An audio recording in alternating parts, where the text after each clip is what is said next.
up, y'all? How are you, sir? You want to give me a Pretty second good. dance now? I did it already. No, you got to give it to him again. Nah. Pep, thank you Happening. so much for joining us, man. Thank you, bro. Thanks for this opportunity. I should say it's I like hope real they can cool. see your eyes for that reflection. I'm just saying. Oh, There he goes. There you go. Thank you so much for joining us for Black History Month. This is the Daily Dose of Dallas and Day, Day. and we are giving our brothers and sisters and fellow artists their flowers while they're here. And we were interviewing a plethora of different kind of artists, and we were going through your feed.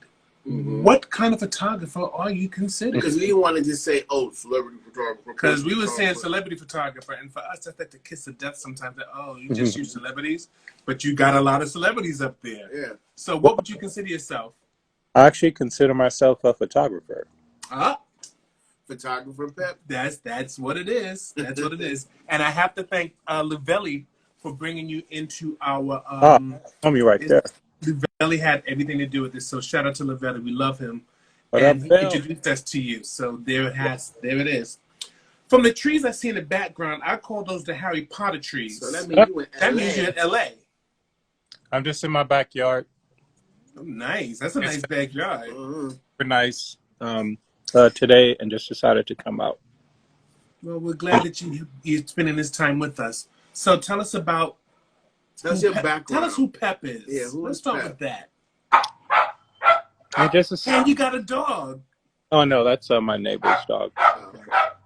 I'm just a skater. Like I've been skating since like '75. I'm a photographer, just a normal dude. You know, just chill. How did your journey start? Where you originally from? I'm from LA. Okay. Yeah, man. Yeah, just born here. Came up in Watts. I was actually born in Florence. Came up in Watts and also Venice when I was a teenager. So that's all I came. And then I became a pro skater from Dogtown, Venice. And from there, I started to tour at a young age. I'm around the world. And then. So when you talk about skating, you mean skateboarding, correct? Yeah, not ice skating, but, skateboarding. Okay. I can see you doing some ice skating. I mean, you never know. You never know. Our brothers and sisters are coming through with the skating. So, how did you get from skater to photography and into your style of photography? And how did you get to the stars? Well, like coming up in LA, you know everybody anyway, and so actually, I would have to say most of the people I shoot are easily 80%, like 90% my friends already.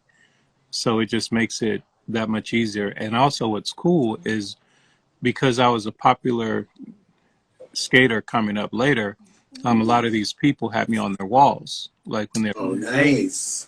So when I like meet them, oh Pep, da da da. So it's just that easier thing to make happen. So yeah. But it's cool. It's real cool. So how was your steps from? What made you pick up the camera? It was cool. It was cool. Like I was actually doing a fashion show. I modeled for a hot minute for different designers because I was taller. So they used me for a lot of fittings. So they used me for fashion shows as well. Nice. So one show, one of the designers, they actually double booked a photographer, or the photographer double booked basically, and he chose to go with the other company. And so what happened is, I found out the job paid $6,000. So I said, I'm a photographer. Never even owned a camera, didn't have anything. And so from there, I just said, it can't be that easy. You just look through the hole and press the button. So yeah, I'm a photographer. So they said, wow, we had no idea you're a photographer. And you said, neither did I. Yeah. They said, can we see your portfolio? And then I said, we don't have time for that. We have to get this now. And they said, yes, you're right. You're right. They gave me the check. And most people know on larger shoots, your assistant does all the work anyway. So I just hired this kid from a local college, and I paid him $250. I said, what do you think we need? We went to a local camera shop, Sammy's Camera, and He picked it out. He set it up. I went. I pressed the button. Boom. It was easy. Wow. I just talked my way into it, and then, but until I actually had to do a shoot myself, that's when I got a real reality check, and I'm like, whoa, maybe these knobs do mean something. Yes, they do. Because Yes, they do. it was easy, and back then, film, so it was a whole different ball game. So tell us that experience when you had to shoot for yourself. What was that like? I want to hear that. It was amazing. Like, I know exactly the moment when it happened. I got hired by this company out of Colorado. It was a brand, because a lot of brands back in the day, they would actually ship you the clothing to shoot here in LA. Right. So it just made it that much easier. So I'm thinking, all right, cool. I can keep all the money myself. I don't have to hire anyone. So what happened is they sent it. I shot it. It takes, like, I shot it on film. It takes about 2 to 3 days to process. Then I had to mail it for them to see it. So you're looking at almost like 5 days until they actually get to see the print, you know, because there was no really emailing. Well, there was emailing, but there were no digital prints. So after that, man, those dogs crazy. But after that, he calls me and he's all, what is this crap? I said, what you talking about? Like, these things are good. And then he says, no, you're shooting the model. You're not shooting the clothing. I didn't understand what that actually meant. Right. And then I was like, man, this fool don't know what he's talking about. So I just said, all right, I'll do it again. 5 days again, sent it back. He's all, please get it right this time. I'm like, I'm about to say, forget it, right? But then I just said, wait, let me think. Like, let me become the designer and what I want to see. Right. And I totally got it after I took myself out of my own thing. Got out of your own way. His perspective. And ever since then, I knocked it out. And so if I'm shooting for a client, if they want like my own style, perfect, which is about all the time. But if it's something what they want specifically, I listen to them and I actually pay attention, and then I try to see it through their eyes what they want, and it tends to work. That makes so much sense. Yeah, I hope a lot of photographers listen to this, because listen, because it works. Yeah. Because lots of discussions we have with is separating the artist from the business, and it's like, when you're lucky, you have the client that says, I want you to do you. But sometimes you have the client that wants you to do them. And then artists start screaming, it's my art. It's my art. It's like, Yeah. But get the job done. Yeah, it's about the job. It comes a time when you have to put your ego aside and do the job. Oh, 100%. And especially coming up when I was younger, learning, I followed this is how bad it was. And I know some people actually have done it, and it's like basically when you're shooting and you've already got the shot, but it was over so fast that you want to make at least the client feel kind of good, so you still shooting shoot and over. And so after I realized that I don't have to do that anymore, I just basically said, forget it. You hired me to do this particular thing. This is on the storyboard. You know, the creative directors, blah, blah, blah. And I remember I shot for Chris Brown. I did Chris Brown's cover. It was a magazine. And I shot it in 4 frames. And that's it. 1, 2, 3, 4. Let's go eat. And then Chris was like, oh, we done? I'm all, yeah, dude, that's it. But the staff was tripping. That's normal. That's always how it goes. Everybody, That's normal. But like me on my sets, I'm the boss. I'm sorry. And if you can't hang, you can go outside. So I control my shoots. You know, I control the environment because it's easier, because my shoots are chill. I'm talking, you can take a nap, which many have, and it's just kick back, because the person has to be who you're shooting calm. like they have to be in a relaxed place, or else it'll show through the images. You're absolutely right. We had to do that with clients sometimes because they want to pay us $20,000, and I pressed the shutter 4 times. And they want the dog and pony show.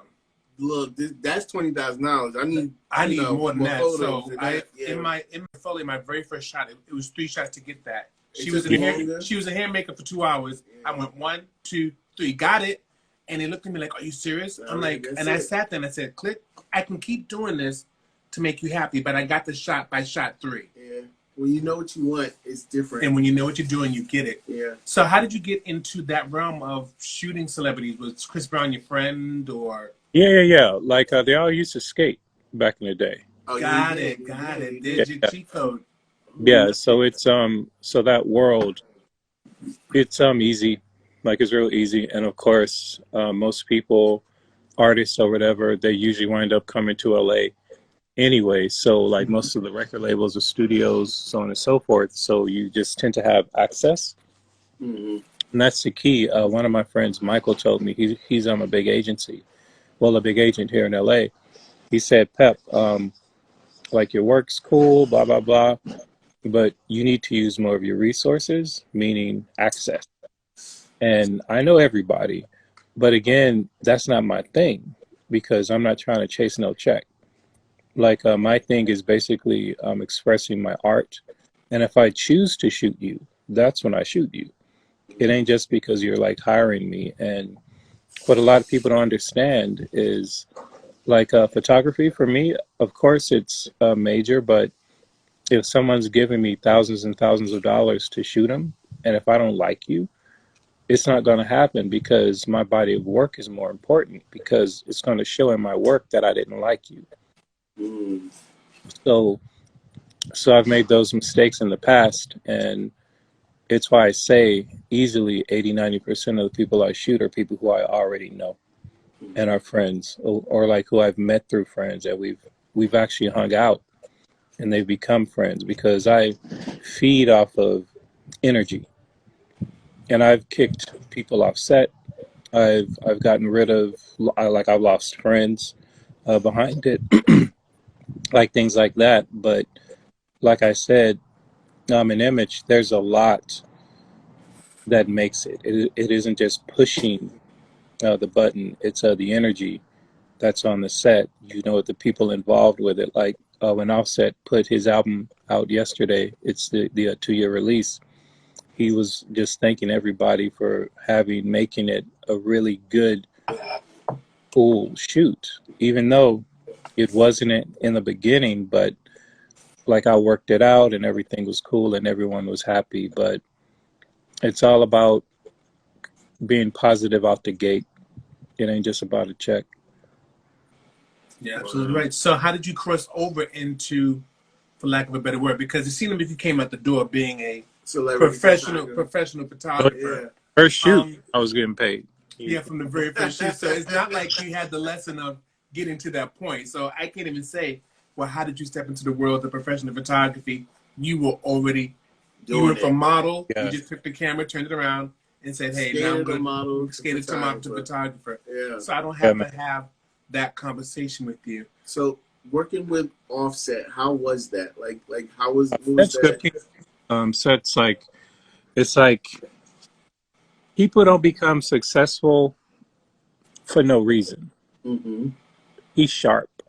He's like he got that look, and you can tell. Like I read people very well, and there's some people you just know. And like he's just one of those dudes, super, super professional, super nice, super kind. But it's like, all right, cool, I'll follow your lead. He didn't really have too much, like we've hung out before, before the shoot. So we didn't really know each other, but we knew each other. And just a solid dude. And his kids, like the first time we shot him, they're a little tired. They flew in from Atlanta, and you can see it.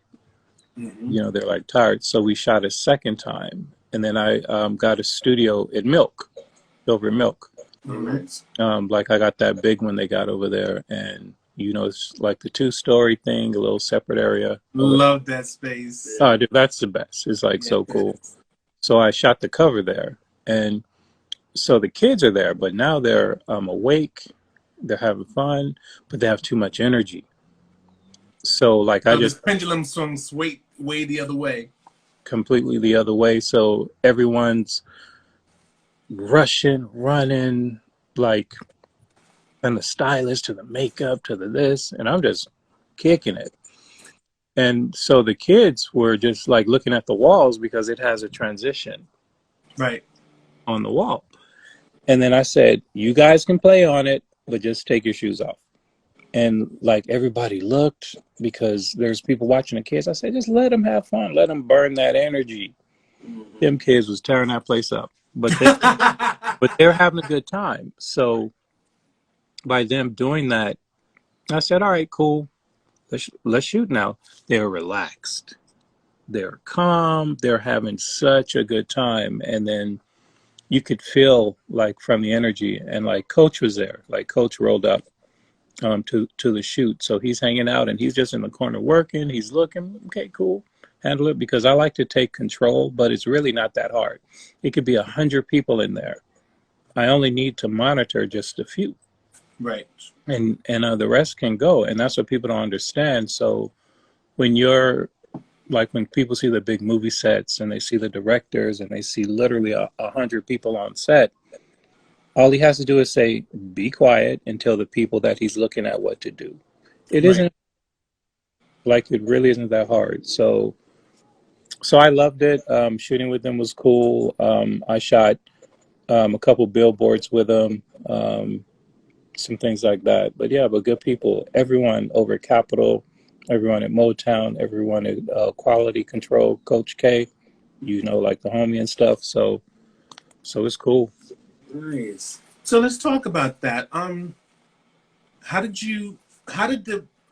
were a skater, and skater went to modeling went to photography. What did your friends and family say? Like, oh, now you're a photographer? Like, what? Well, it isn't like a change of careers, because everything I do is the same thing, you know, from skating. Like I direct a ton of music videos. I'm directing like 2 documentaries coming out. Nice. It isn't just I change different things. I just know how to do a bunch of stuff, and I just do it. But as far as skating, I still tour. I still do signings, like in Brazil. I'm talking to a superstar. Oh no! But it's not that it's something of just like, oh, cool. Let's like do it, because like me, I get bored really, really easy. And like I was even telling my friends how we were talking about photography. Even with photography, I got bored because I was shooting all these huge campaigns for different designers, and each time I would open up a magazine, my work looked just like the other page, because every sequence, all of the designers copied off of each other. So it looked the same, and I just wanted my work to be my work. So when people would be like, oh, this is a Pep piece, that's dope to me. That's amazing. So I had to walk away, and I walked away from like the high-end fashion. Sure, it's a ton of money, but I just wasn't in it. And if I had to do that any longer, I would have probably done something else. Okay. Mm-hmm. So what moves you photographically? Like, what inspires you to want to pick up your camera? Yeah, what's the inspiration? Ooh, that's a tough one, because, well, I shouldn't say tough. I just think it's more of a person. It's an environment. Like when I'm excited to shoot, it isn't hard to get me inspired, but it's very hard to get expired, if that makes any sense. Yes, it does. Because, like, for instance, when I'm in London, I'm very inspired, like, all the time. If I'm out in, like, Norway, I'm inspired because it's completely different. If I'm in LA, it's like, all right, I'm bored. Right. We totally Yeah. understand. It's just all right, cool. We're doing the same thing. Let's go to the party, see the same people. And like people don't understand. It's just when you see, and I hate to say it like this, but it's true. When you see celebrities or whatever, and you see them all the time, that's boring. There's nothing to it because, like to me, it almost like changes them in a way, meaning they even forgot who they really are. So you're not really getting their true self unless you Right. really know them. And I like to capture with my images how I see you. You know, like almost just like your real self. And like sometimes if I meet a person and they're acting a certain kind of way, I'm like, well, this isn't you. And I can't really get into that. And like there's actually a piece I just put up. Someone, it was in Eurasia. They did a feature on some of my work of Offset. The way he looks in that picture is how I see him. It's like he looks at you, he knows, but he's calculating. And that's how I see him because he's always in that mode. And Right. every person I shoot, I tend to, well, like for me, to shoot that personality, how it, how I see it. So you said you did a ton of music videos. Can you name a few that you Oh did, yeah, you yeah, yeah. directed? I did a bunch of videos for Suicidal Tendencies for Razzcazz. I think I did like 3 for him. I Nice. forget. A couple artists from Australia, really cool stuff. People people hit me up all the time to direct. Mm-hmm. I do it if I know you, if it's fun. It's super easy for me. It like really isn't hard 'cause it's the same as photography. It's the same thing. There's like really no difference. You whoa, almost packed. He's out here. So So you're getting into not getting into. You shot some documentaries or working on some documentaries. Can you tell us some of your passion projects and what you're working on and what's speaking to you right now? well, like I'm doing the next doc I'm doing is with Suicidal Tendencies with Monster energy drink. Oh, So okay. yeah. Like I've been working with them for, oof, man, I don't know, 15, 16 years. Wow. And so we do a lot of things together. And so this documentary, because I've been touring with Suicidal well over 20 years, and you know we've been everywhere, and it's just a family around the world. And to actually have a documentary about the band is like really dope. And it should be hopefully out um, by the end of the year. Yeah, Okay. I look forward to Congratulations. that. yeah, So let man. me ask you this: with your style of photography, did that style come over into your documentary work or into your video work? Yeah, actually, what I think, like, I'm very cinematic. I'm when I shoot, like, there's you can actually see how kind of creative I got. Razzcazz has a video called FLY, Mm-hmm. and very limited. We had 3 walls, like a wall over there, wall over there. And it was like, okay. So I asked what the video was about, and it's about time. So I said, easy. And I work with the dopest editor ever, and like he's super cool. And we put it together, and in my opinion, it's definitely one of his like best ones. Can we find it on YouTube? Yeah. I want to see it. Just I want to look see up it. Razzcazz, FLY. Yeah. Okay. FLY. Got it. So I see this amazingly beautiful, sexy photo of Amber Rose, and that's not hard. But tell us about that photo shoot. Amber's good people. Um, Me and Nick Cannon, we used to be partners. Okay. So we did a lot together. We had a shop on Fairfax, and so we were together pretty much every day.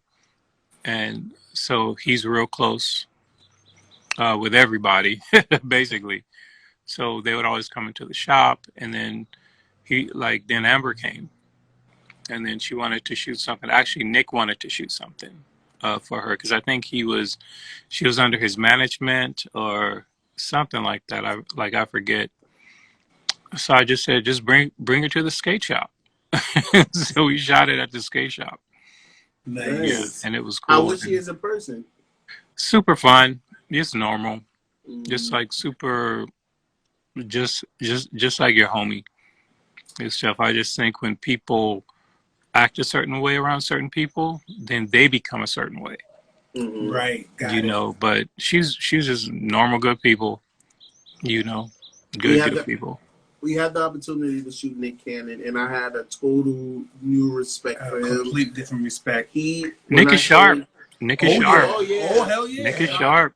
No, like no joke. Sharp, extremely genuine, very helpful and funny as hell. Funny as hell. Very helpful, and was to the point where he was like, "Look, this is what I want to do," and he was just cool. And then we got to set. You know, sometimes when you're at least we from the East Coast, so until we get on set, we're expecting the diva stuff. He was straight up like, what do you want me to do? Let's do it. Let's have some fun. He didn't have the giant entourage. He had one person cut his hair and a stylist, and that was it.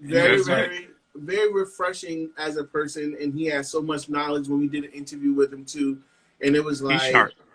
Very good dude. I had a completely different respect for him. Like when you hear it, you have to throw respect on his name. A very genuine, genuine. He's like one of I met Nick in 2000, so like it's been a minute, and so he was a little kid, and I was actually going to the gym to go work out, and the gym was closed, and I'm like, what? Why is the gym closed? And Nick was filming a movie. So they shut the gym down. So I was mad. So my friend just so happened to be working on the production at the gym, and like he introduced me to Nick. I said, hey Nick, just a little kid, you know, and then from there we'd always bump into each other all the time. And then later he approached me about opening up a shop together. So I said, okay, all right, cool, let's do it. And yeah, but he's like that type of individual where his mind is a little bit beyond most. He's like, he gets it, and as long as he has the right around, like the right amount of people around him, I mean the right people around him, right type of people around him, right? It works, but sometimes it's not always that with all of us. But Nick is definitely the brain and the guy, the creator. I guess in his own world, like you know, building. Like he wants to build, he wants to create things. Yeah. So you said earlier that you always feel inspired when you go to London. What about London inspires you? It's also one of my favorite places. Yeah, London's cool. I have a brand there, so I do a lot over there, and so basically, it's people say like America or LA is like the melting pot. It ain't. Isn't that right? No. London is more that, because you get people from Africa, you get people from the Middle East, you get people all from over Europe, everywhere, but it's everybody. So like when you're on the tube or when you're on something like that, you'll have this guy who's super executive in his suit. You'll have like a Rasta guy kicking it, but they're just interacting. Right. And whereas here, it's looked at, this guy is weird looking, whereas the Rasta guy is really the rich kid. Exactly. You know? And then, but here, just because you look a certain way, it's like different. But I think because London is accepting to actually creating, and there's grants and stuff from the government where they help the youth, like in Soho, in London, they have full communities where it's strictly art driven. So you can go there; they'll pay you to go there to create, you know, photographers, painters. So it's just imagine like in LA, Culver City, right? Yeah, strictly artists from all over the world. Yep, got it. Yeah, we had like it's beautiful. In New York is like that. So for us, it was always the Village where all of the freaks would hang out. But it was a place of freedom. It was all the artists and all of the this talent. Yeah, man. So Question for you: you've done commercial work, Yeah. you've done album covers, you shot celebrities, but you also do art in the aspect of print work. You sell prints. So let's talk about how you got into printing your work and creating art for people's walls and galleries. Yeah. Well, what happened? This was around 2004 or 2005. One of my friends came up to me and he's like, Pep, I want to buy a print. And I was like, what? I didn't know. Like, I never printed. I didn't do anything. And I said, here, just take the file. Like, I don't care. Like, it doesn't matter to me. Right. So, so I gave it to him. And then he went to Japan and he called me a few months later, something like that. And he's like, Pep, I would love to do a show for you out in Japan.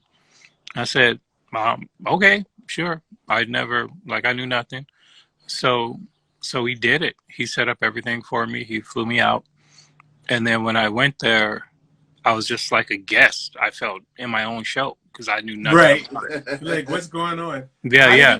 How did it feel to see your stuff? It was amazing. It was amazing. It made me realize that us as photographers were artists. It isn't just we're just shooting somebody's headshots, or we're just shooting something for somebody to make them rich or famous or something like that. You know, we could do it to ourselves. So just walking in, seeing it, I was amazed. Like, I'm not gonna lie. And then, but the best part was every piece sold. Wow. And then, that's when I was like, okay, now I really now I understand. Now I see a different side of photography. That was it one of these moments? Basically. Nice. Yeah, man. Yeah. So it was dope. No, sorry, what was that? There's a haunting photo of Jay Adams on your page. Yes. That you shot in Hawaii. That moves me because there's something about, I don't know this dude. Yeah. But there's something about what you did that he creeps into my soul. Can you please, people, please go see this photo, this series of photos. Explain who he is and what happened. Is it the one sitting down in the chair? Yes. Okay. That one, it took me over 10 years to release because that was personal to me. Like, I didn't want no one to see it, have it, anything. This is mine. And then I just said, well, I can't be selfish with it. But people offered me tons and tons of money for it. And then I was like, no. And then I just said, well, let me switch it where I can still kind of help. And so basically I have a book coming out on Jay Adams and I'm taking his son on tour. And it's all going to be a part of that piece I have. And I have my friend. Are you looking at the one that's painted? No, I'm looking at the black and white one right now. Beautiful. Okay. So yeah, but there's one online that's actually that piece, and I have my friend paint it. And it's if you punch in my name in Google, and you put art next to it, and then it'll be the first thing that pops up. We'll definitely do that. Doing it right now. But yeah. Okay, but the thing with Jay, after the Dogtown movie came out, he basically didn't want to be bothered because he really wasn't a fan of it. And because he's the most respected skater and everything and all that. So, he wasn't that dude. He was in Hollywood. He didn't care. So he was in Hawaii and his magazine wanted to shoot him. And I just said, hey, just send me out to Hawaii and I'll make it happen. And then he's like, really? I said, Jay's my brother. Like forever. So he sends me out to Hawaii and me and Jay hung out for 7 days straight, literally 24/7. I slept on the floor wrapped up in a blanket like a burrito because there's geckos running everywhere. But yes, it was cool. But it was cool. But that particular image happened when he had just come in from surfing, and there is a young girl there, and she was sitting right in front of him, about maybe 5 feet away from him, sitting on the ground. Actually, I have that shot too. And she was crying. because she had broken up with one of our friends, like a boyfriend. At that moment, like I knew Jay forever, but at that moment, I never seen him become like a father, and so he's basically giving some of the best advice I've ever heard. And I'm like sitting there like, is this Jay talking? It was crazy because you're not used to that sometimes, you know, Right. from certain people.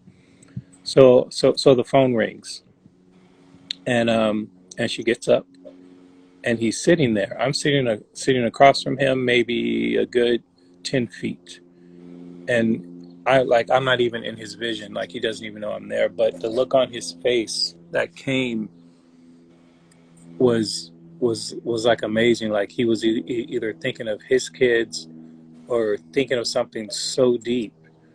I had to capture that moment, but I couldn't move because the minute I would move, he would look over. Right, you So, break the you break the right, you break the magic. yeah, so the camera is sitting in my lap, and I'm saying, please be in focus. And I shot 2 frames of it, and that was it. And then he looks over. I said, "Hey, Jay," and like, what sucks is that's an image Jay never had a chance to see, actually, because he passed away in 2014. Oh, sorry about that. Yeah. In your photos, you have a way of bringing the humanity to the people who sometimes get overlooked. It's something about the images of, I want to say, I'm not going to say overlooked. What's the right? It's the tattoo people who people are usually afraid of. They seem so human. The father with his son, like Sly and Baby Cruz. It's very interesting. It's very interesting how you. I got goosebumps. Yeah, you bring the humanity to the. I want to say the overlooked. It's interesting. That was a cool shoot because when I showed up, the baby's crying, and then I just asked him. I said, and then he's all, "Pep, I'm sorry," you know, so on and so forth.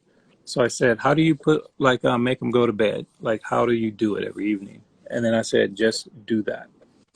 So I went behind the bed. I put my legs up under the bed, and I'm sitting there with my camera, waiting.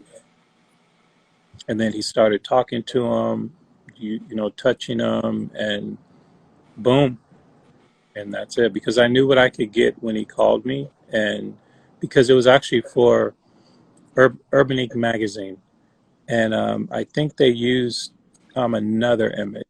I'm not sure, but because it feels very Gordon Parks. It's very beautiful. Yeah. It's stunning. Someone said he brings humanity to those who are seen as not seen as human, and that's a perfect analogy. Yeah, it's something interesting. Even not just this photo in particular. You have a ton of photos. You have tons of tattoo artists and tattoo they're skaters. Yeah, and it's so beautiful how you you shine the light on them in that culture. Like like I always say, photographers give us windows to their life, and you make you climb through that window. Every last one of them, it's a I don't know. I have a total respect for the people in your photos and you for taking you as the artist, because the reason why we're doing these lives and stuff, and again, thank you so much for joining it, is because we could have done a ton of commercial and beauty photographers. We could have done a ton of like celebrity photographers. We needed people like you who does that work, but then we see you in your work. Absolutely. Yeah. And hopefully, because you got a new fan. Yeah. Thank you. Got a new fan. I already went through your photos, but you already had a new fan when Luke Velli made the introduction, and I thank you for that. Because he straight up said, I'm telling you, you got to interview this dude. And he was like your agent. It was like, okay, I'll get him. So thank you for that. And we went through your work, and I was like, oh yeah, we got him. We got to get him. We got to get this dude. Thank you. Yeah, there's like I said, there's actually that tattoo series I shot because I wanted to shoot something most people don't. Like one of my brothers, Esteban, he shoots a lot. You know, tattoo LA lifestyle as well, and so we've done a lot together in the past, and I just tend to shoot like my friends, and like, but I wanted to tell their story without actually glorifying something like the lifestyle. because when I shot in a prison, I shot the prison series. It's on my website. Have you seen it? Not yet. Not yet. Not yet. Oh yeah. Yeah. Trust me, you're opening Yeah. up a whole new. Every time you open your mouth, there's a new place for us to go. Yeah, because I wanted us to be as organic as possible. You telling your story, and I didn't want to lead it with silly questions like, "Oh, and your prison series." So you said it. Now we have to go. We can go Okay. to it. Yeah. You understand? We saw your homeless series. Like we went through. Trust me, we did the research. It was like, oh man, this is crazy. It's crazy. Okay, I got stuff I want to ask him about this, but we didn't want to do it. We didn't want to make it seem like we went to your website and was like, what about this? What about that? You know, we wanted to be genuine and flow. That's what it is. Yeah. That's how we did it. Cool. So talk about your prison series. Yeah, let's talk about it. It took me 4 years to get permission to shoot inside of the prison. And my friend Dennis Martinez, he actually speaks in a lot of the prisons. He's like a pro skater from back in the day. And I was going through contacting the state, contacting this, because I knew what I could get if I got in. Right. And so eventually I reached out to Dennis, and he said, let me see what I can do. And he made it happen. And then when I went on the yard, it was interesting because in my mind, I was going to actually take from them. Meaning, like, I wanted to shoot you guys to show out to the world to make me look cool, right? Wow. To work like, ooh, wee, wow. Until I went in.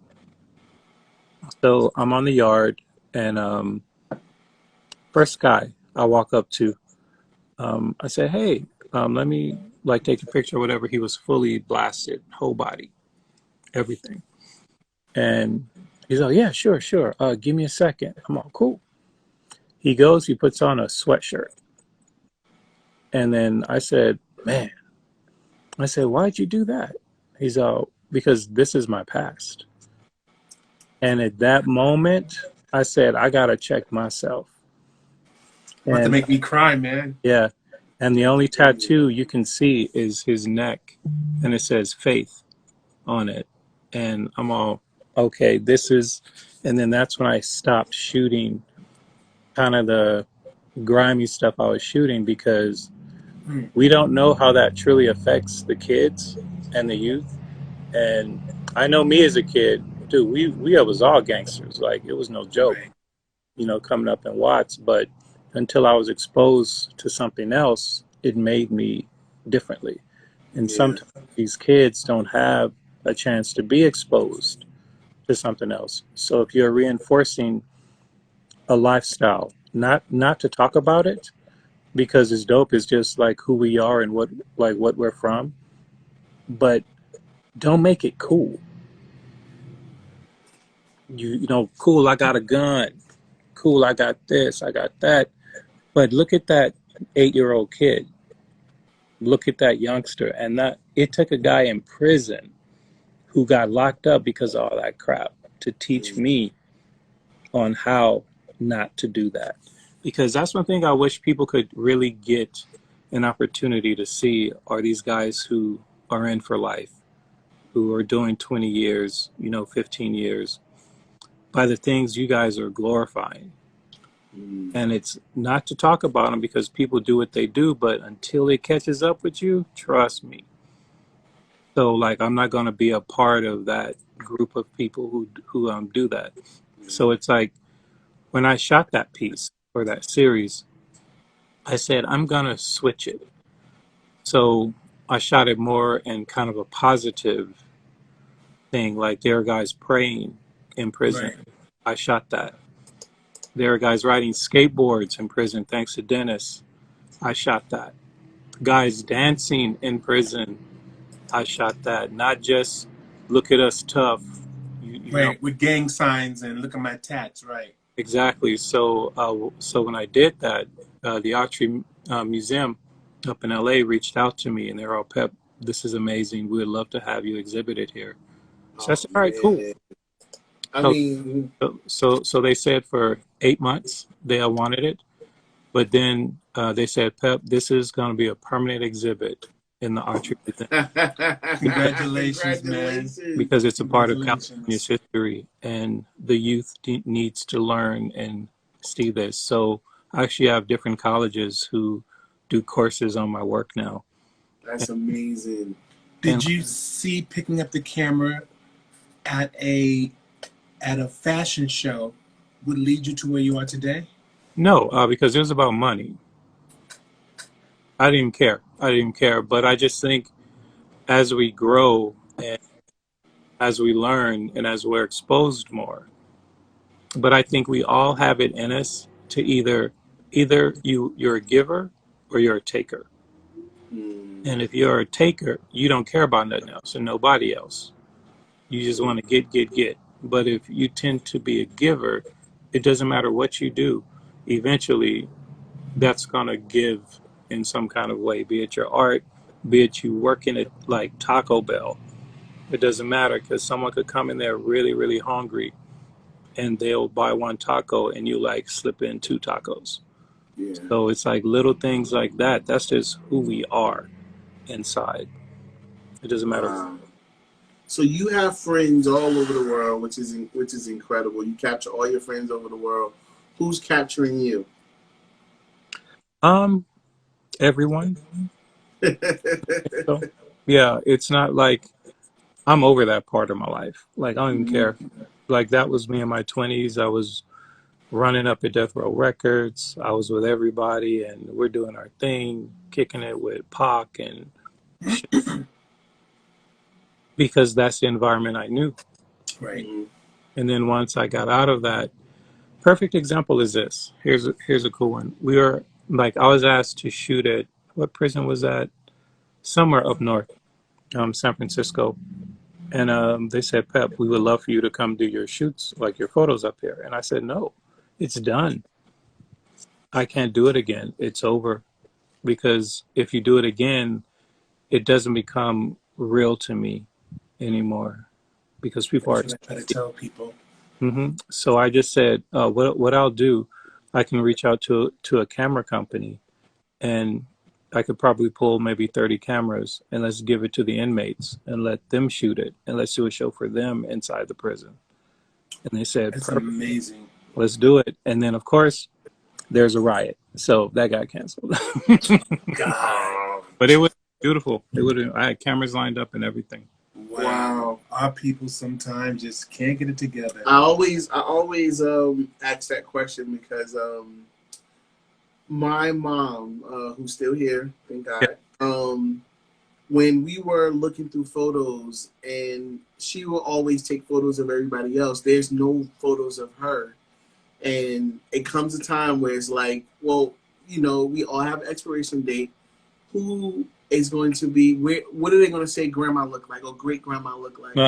What is proof that she was here? Proof that she was here. And I said, sometimes it's not about you in particular, but it's about the person that's behind you. And I hear your story, and I see that you're capturing everybody and you're telling their story. And I'm like, who's telling your story?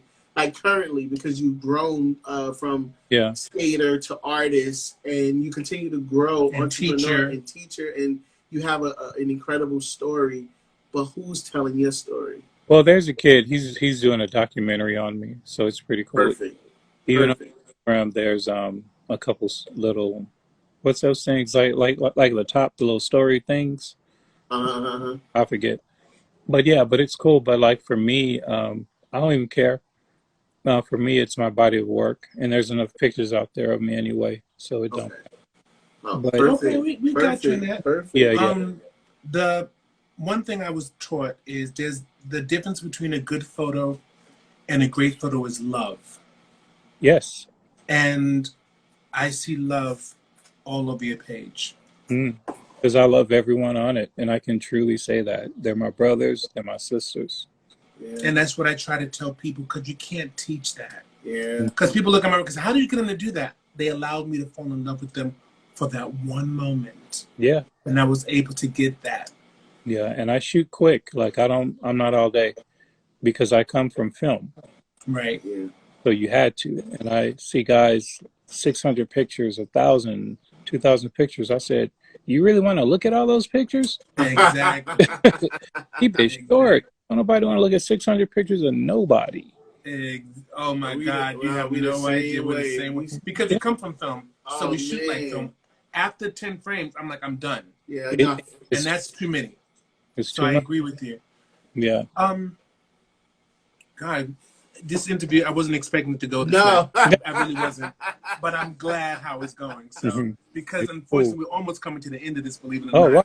That was fast. Yeah, it was fast. We got about 10 more minutes with you. Oh, but what was I gonna say? You blew my mind. And I'm not usually a person lost for words. I can tell you that much. Who inspires you? Genuine people. That's all. Genuine people, or like history. If I'm someplace, for instance, one of my favorite places is Althorpe. It's in the UK, and it's where Princess Diana grew up. And like I know her brother well, so he invited me out to the house a couple times to go, and you feel the energy at the place. You feel it. That's like I'm inspiring, and it's just an energy about that place, and really about certain cities too as well. And yeah, it's an energy. It's like a love. It's a feeling. So when I shoot people, it's that same type of feeling. Like I shot this kid the other day for Cash Money. He has a new album. His name is True Car. He's like a little youngster from Watts, and so we're there. He's doing all the little stuff. I'm like, okay, this is cool, but he's young, and he's used to being the boss. Right. And I said, no, let's like go outside real quick. And he's like, what? Because now I'm taking him out of his homies smoking blunts. Right. And he became a little boy. It was crazy. But a man, I shouldn't say a little boy, but a guy who understands business, understands I'm here to do a job, and I'm here to make it dope. And it just changed the whole dynamic from him. A young man. Yeah, like a young man. Yeah. And I didn't want to say anything, but I wanted to say, dude, you're gonna be that dude because you get it. Like I see you, right? Yeah. Like he's gonna be that guy. So it's certain energies, and sometimes people you're working with, you have to take them out of certain environments. And like some people are really comfortable at home, but if you're out somewhere, you get them away from their people. And yeah, like I've been on shoots. It was that's a whole nother interview. But yeah, man. Oh, we're gonna do this again. Oh yeah, we got to. We got to do this again. It's so interesting. Is that always your approach when you're doing photo shoots, to take the artist into your world? That's the best way to answer. Yeah. Yeah, man. Yeah, like you have to. Let me ask you this one question. What was it like for a I don't want to say a boy from Watts, but a boy from Watts when you first stepped into London? Well, I've been there for, I don't know. Well, like I had a place there for a while. And so it's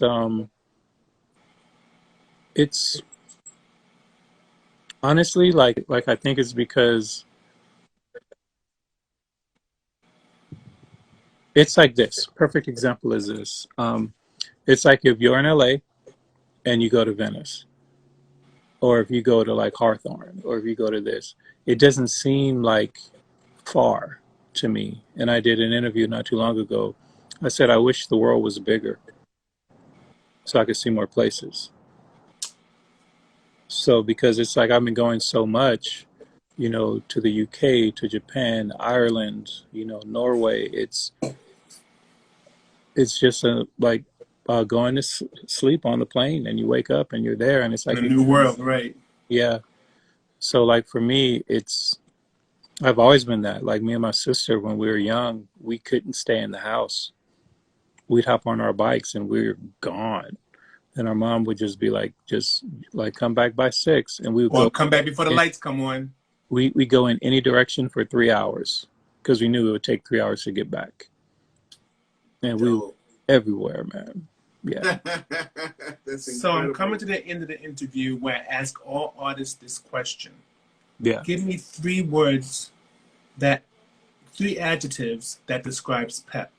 And why? And why? I can give you 3 letters. Okay, that'll work. PEP. Done. I described it all. You are like smooth. You are like smooth operator. Yeah, if you was in New York, you from Brooklyn. You be from Brooklyn all the way, all day, every day. So here's my last question for you, because everybody always wants to know these things. Yeah. What's in your camera bag? Oof, man.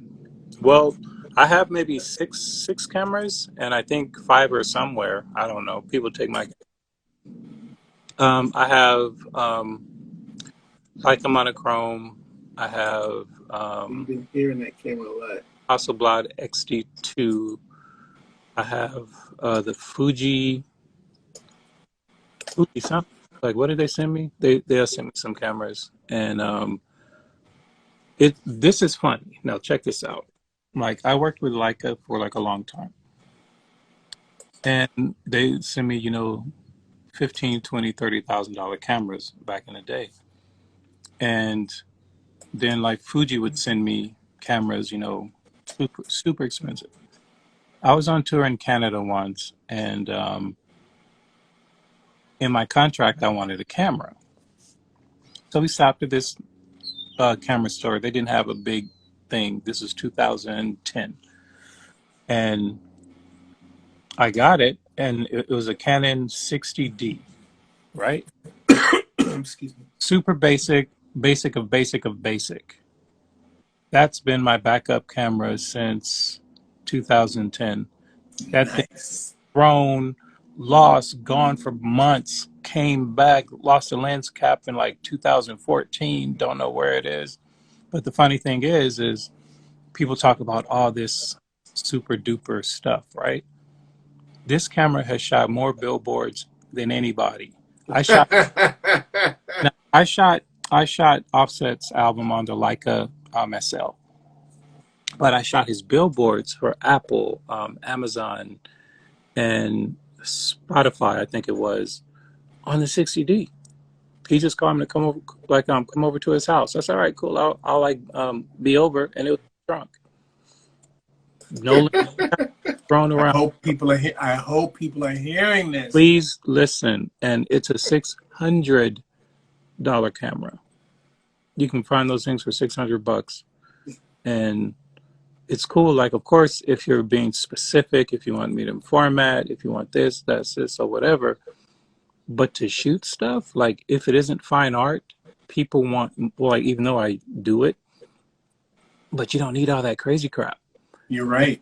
You really, truly don't. And if anybody says any different, go pick up a 60D or even a 70. And it doesn't matter, because I print. So I look at it, and I print up to 6 feet tall, 4 to 6 feet all day from those files. Right. I'm telling you, don't believe the hype. It's funny. We had these conversations, and people literally they fight us all the time. And I'll be like, "Oh, please bring me in. Please bring me into the fight. I got my gloves." Oh man, thank you for that. Please. We're coming to the end, and there's one thing we do for all our artists, so we can get a nice clear picture. We're gonna do a 5-second hold in this frame, so we have a good thumbnail. A good thumbnail photo. Okay, so get your model face on. Hold on. That's we're waiting for you. 1, 2, 3. And hold it. Everybody serious? Yeah. No. 1, 2, 3, 4, 5. You really Got it. Oh yeah. Yep. Oh my fucking God, man. This has been amazing. Thank you so much for Thank you, taking bro. the time out to talk to us. We Thank you appreciate so much. all the gems. Like, it was like literally Thank you. incredible. It's been amazing. One of our best interviews. I feel like I know you. and I want to be your friend now. We're in California. Oh, We're gonna come stalk your ass. Yeah. Where can people buy your prints? Actually, I choose who buys them. Holy shit! Nice. I choose who buy my prints. Oh my God! Yeah. Don't just like sometimes I'll like do a little one, but for my bigger pieces, because I know the collectors, and like that Jay Adams piece you saw, I've had some huge offers on it, but their collections aren't big enough. And so you have to be a major collector because that collection becomes a part of history. So my work has to be in that collection. And because I know how it works, because this isn't just like, give me some money real quick. Right. You know, but people buy my work, I'll sell this, I'll sell that. But the majors, I have to know you, and like you have to have a collection. Thank you so much for that. Yeah, man. Thank you for allowing us to give you your flowers. And thank you, bro. Thank you. I'm gonna stop bothering you, so get ready. No. Thank you so much. And that's all I can say. You got me. I'm speechless. So that's it, man. Thank you so much. Have a great day. Have a great day. Thank you so much, man. Later. Bye-bye. Later.